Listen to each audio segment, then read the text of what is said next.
Hola, mi nombre es Mara, soy psicóloga y en el segmento de hoy quiero hablar de una emoción muy interesante que es la ira y normalmente suele estar catalogada como una emoción negativa. Sin embargo, si sabemos integrarla sanamente a nuestra vida, podremos encontrar muchísima utilidad.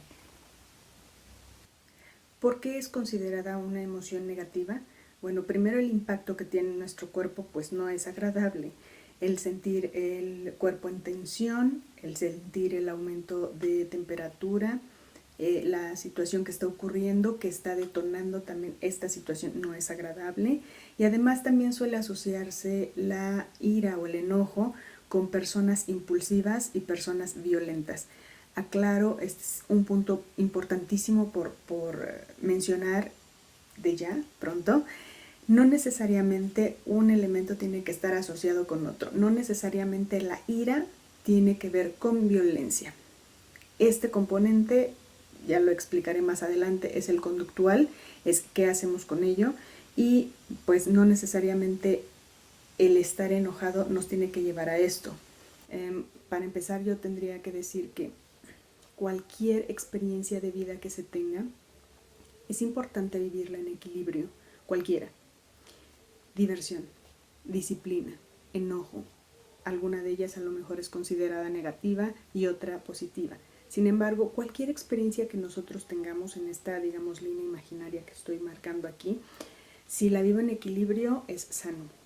Si cualquiera de estas tres, diversión, disciplina, enojo y cualquier otra, yo la vivo en sus polos, entonces ahí ya no estoy siendo tan sano, sobre todo que probablemente sea una actitud rígida, es decir, yo no me permito pasar a este polo ni a este polo, solo me vivo aquí o solo me vivo acá.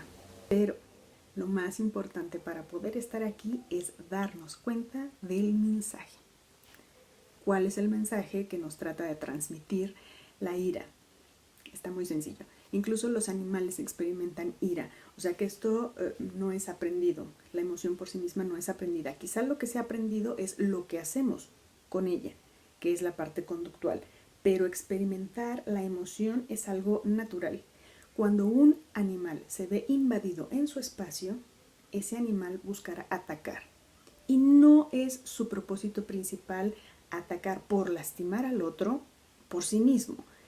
Normalmente el animal ataca, pero más bien para defender un territorio. Si por ejemplo tenemos a su mamá o una mamá oso con sus osesnos y la mamá de repente ve que alguien se está aproximando, sabe que eso es peligroso y entonces ataca. Su finalidad no es atacar por atacar, su finalidad es proteger, defender. Y en el caso de los humanos sucede exactamente igual. Yo estoy sintiendo que están invadiendo mi espacio físico o mi espacio emocional. Alguien me está ofendiendo, me está haciendo groserías, me está despreciando, o bien alguien me está lastimando físicamente. Entonces, ¿qué importancia será poner un límite y decir esto no me gusta? Defendernos, protegernos. Realmente la emoción de la ira no es tan negativa, ¿cierto? Yo aquí suelo decir que tenemos un abanico de posibilidades. Yo puedo elegir hacer varias cosas. Por ejemplo, voy en la calle y alguien de repente se acerca a mí y me besa, a mí no me va a gustar eso. Eso es una invasión de espacio. Y entonces yo tendré que darme cuenta cómo puedo establecer un límite, qué es lo que voy a hacer. Si yo me vivo en un límite, en un punto extremo aquí, como me he dado cuenta que en algunas noticias suele suceder, pues saco mi arma, le doy 2 balazos y ya lo maté. Y entonces realmente la situación no ameritaba una respuesta así de intensa. No fui capaz siquiera de pensar, de darme cuenta en ese momento qué pasa conmigo, qué pasa afuera y darme cuenta qué alternativa sería la mejor. Si me vivo en este extremo tampoco es bueno. Él me besa y yo sigo como si nada. No pongo un alto. Obviamente tampoco eso me va a ayudar, ¿cierto? Quedo expuesta a que la gente dice, ok, ella nunca se defiende, nunca dice nada, vamos a seguir invadiendo el límite. Ninguno de estos dos es bueno. Incluso me he encontrado alumnos que están en este punto donde todo el grupo los insulta, los agrede, les saca moretones por pellizcos. E incluso cuando yo digo, dejen de molestar a su compañero, él dice, no, profesora, déjelos, así nos llevamos. Pero la cosa es que él nunca se ha llevado así con ellos, solo ellos con él. Y ya está presentando incluso marcas. Vivir cualquiera de los dos extremos no es bueno. Ahora, esta es una gran diferencia también que yo les decía, por ejemplo, un animal se ve invadido, ataca. Nosotros tenemos la capacidad como humanos de este autodistanciamiento, mirarnos a nosotros mismos, mirar la situación y entonces elegir la alternativa más adecuada. Porque además nosotros nos tenemos que hacer cargo de las consecuencias de la elección que tomemos. Si yo elijo darle 2 balazos, eso va a tener una consecuencia conmigo. Si yo decido agarrarlo a chanclazos, bueno, eso tendrá una consecuencia. O si decido no hacer nada, eso tendrá una consecuencia. Y mucha gente a veces se lava las manos. Bueno, pues si él me besó, pues ganó sus 2 balazos. O sea, no, siempre soy yo la responsable. Por supuesto, hay algo que está detonando mi respuesta, pero soy yo el que elige. Cuando tengo más conciencia de mí mismo, cuando me vivo en equilibrio y me doy cuenta de lo que está ocurriendo dentro, lo que estoy pensando, lo que sucede en mi cuerpo, qué emoción se está detonando, y cuando me doy cuenta qué está sucediendo afuera, entonces tengo más capacidad de libertad, más capacidad de vivirme en el centro y de elegir la alternativa más correcta con ello. No necesariamente una persona iracunda tiene que ser violenta. Puedo elegir una alternativa que no sea violenta para establecer mi límite y decir esto no me gusta, esto no lo quiero. Y yo evalúo. Aquí también es importante tomar en cuenta que a veces la gente no entiende cuando establecemos un límite. Quizá yo soy clara y le digo qué es lo que no me gusta y quizá la persona es muy madura y la persona realmente se interesa por mí y me dice lo lamento. No pensé que eso te fuera a molestar, no lo vuelvo a hacer. A lo mejor a la persona le importo, pero me dice, lo siento, pero no puedo cambiar esa parte de mí. A lo mejor hay otras personas que dicen, a mí no me importa, y lo siguen haciendo. Aquí lo que me ha servido mucho, incluso también para no ser tan reactiva, como para no reaccionar de manera impulsiva, lo que me ha ayudado muchísimo es la meditación. En la medida en que yo practico en una situación diferente, que no es de enojo, pero que me permite estar mirando mis pensamientos, mi experiencia en ese momento sin juzgarlo, en ese momento voy fortaleciendo esta capacidad de no reaccionar, sino de mirar simplemente lo que pasa sin juicio. Y entonces cuando ya estoy en una situación de ira, a mí me es más fácil poder mantenerme centrada, neutral. También me doy cuenta que a veces una persona, aunque le explico el límite y no lo puede entender, que él está reaccionando desde su propio esquema de vida, desde sus propias creencias, sistema de creencias, desde sus propias experiencias. Y entonces no es capaz de ver en ese momento cuánto está lastimándome y la relación que establecemos. Ahora me quedaría explicar simplemente algo bien importante, que es, ¿qué pasa cuando una persona dice, bueno, yo me doy cuenta con esta explicación que en realidad la gente no me quiere hacer daño o no está invadiendo un límite realmente? Como en el caso de un amigo que me decía, a mí me choca que me digan Pedrito. Cuando me dicen Pedrito me siento como ay, qué mencito, qué inútil. Dice, la gente no lo hace a propósito, algunas personas, pero yo de todas formas me siento enojado cuando me dicen hola Pedrito, aunque sea hola Pedrito y te doy un abrazo, es decir, con mucho afecto, dice yo me enojo. ¿Qué pasa cuando una persona se vive aquí, aunque sabe que la otra persona o las otras personas no están queriendo invadir el espacio? O sea, yo noto claramente que no quieren invadir mi espacio, pero me siento invadido. Bueno, aquí el segundo elemento importante en la ira es el componente cognitivo. ¿Cuáles son mis pensamientos? ¿Cómo estoy coloreando yo la situación? ¿De qué manera le estoy dando un significado? Entonces me puedo dar cuenta que, ¿qué estoy pensando?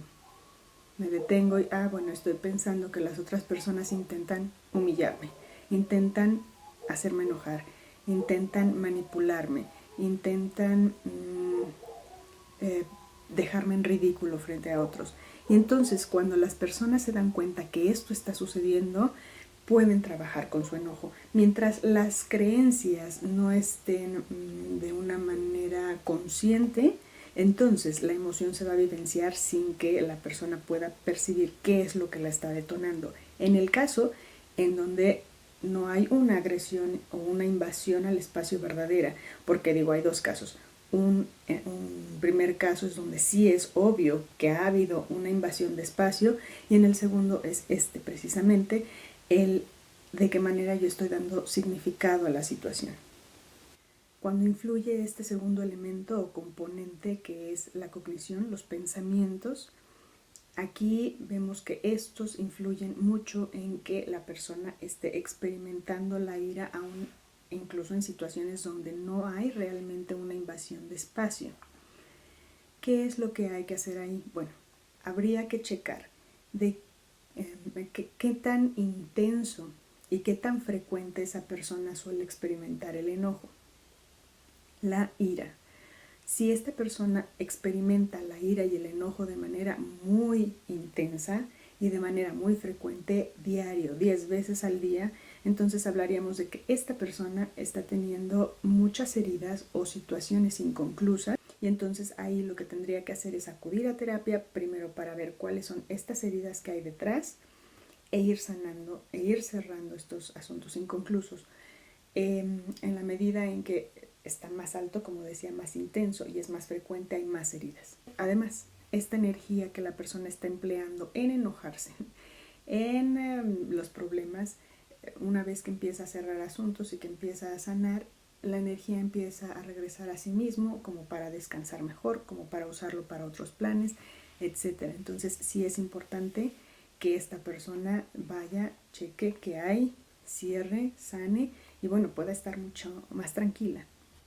Por lo tanto, voy a resumir lo que hemos visto en este video con 7 puntos. El primero de ellos: para vivir de manera sana cualquier aspecto es importante vivirlo en equilibrio, no aferrarnos a un punto en específico, siempre iracundo, etc. Incluso puede ser pues inconsciente, pero me vivo en este polo, ni tampoco evadirlo, ni tampoco tratar de, incluso no lo expliqué, pero reprimirlo. No, jamás quiero sentir enojo. Aunque no lo hablé, bueno, el hecho de reprimir el enojo, de tratar de no sentirlo, me puede llevar a dos cosas. En algún momento estallo, ya no puedo contener más el enojo que he estado guardando, y estallaré con la persona menos precisa y de una manera bastante intensa para lo que la situación amerite.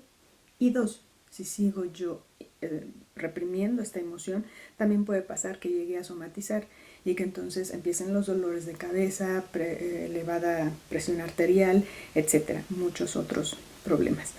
Segundo punto: importante escuchar el mensaje que nos trae la emoción, en este caso de ira, que es proteger, defender el espacio. Siempre darnos cuenta que cuando hay una invasión lo que buscamos es proteger, defender. 3. Nosotros somos libres de elegir la respuesta que queramos cuando una persona está invadiendo nuestro espacio. Es decir, según nuestra capacidad de creatividad, elegimos qué hacer cuando una persona nos invade. Y eso ya tiene que ver con nuestra decisión y de eso somos 100% responsables. Por supuesto, hay una influencia externa, pero nosotros somos los que al final decidimos.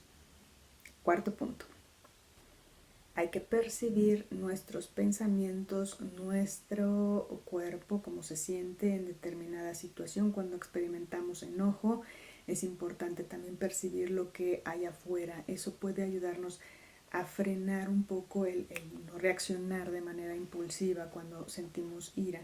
Algo que también suelo yo recomendar es precisamente practicar meditación para poder fortalecer esta capacidad de no reaccionar, simplemente estar observando lo que ocurre. Quinto punto: el otro puede no estar listo para entender cuando nosotros queremos defender un espacio. Puede que no entienda lo que es un espacio, puede que no entienda lo que es respeto. Sin embargo, eso no tiene que ver con nosotros, sino con su propio sistema de creencias, con sus propias experiencias. Aunque a veces nosotros ponemos el límite, el otro puede no estar listo para aceptarlo y entenderlo. Sexto punto: es importante detectar si esta invasión es una invasión real o puede ser una interpretación de los sucesos, una interpretación nuestra. Séptimo punto y último: Si se experimenta enojo de manera frecuente y de manera muy intensa, es importante que la persona examine cuáles son las heridas que hay muy en lo profundo. De esta manera, entre más logre sanar y cerrar estas situaciones, se va a sentir mucho más aliviado, mucho más sano y pues bueno, podrá recuperar esa energía para otras situaciones que le puedan ayudar, otros planes, metas, etcétera. Y bueno, realmente deseo que esta información que expliqué aquí haya sido clara y les ayude de alguna forma, si es que están experimentando esta emoción de ira de manera muy intensa, que puedan encontrar respuestas que les puedan ser útiles. Me gustaría explicar en un siguiente segmento lo que son los espacios de una manera más clara y más definida. Qué es lo que sí está en mi espacio, qué es lo que está en el espacio de otro y qué es lo que está en un espacio compartido. Esto creo que también es muy útil para poder establecer relaciones mucho más sanas, porque normalmente lo que sucede es que tendemos a invadir espacios que no son nuestros y tomarlo como normal, o que la gente invada este espacio y no entendemos por qué a veces nos sentimos extraños. De nuevo, espero que les haya servido este segmento y que estén muy bien.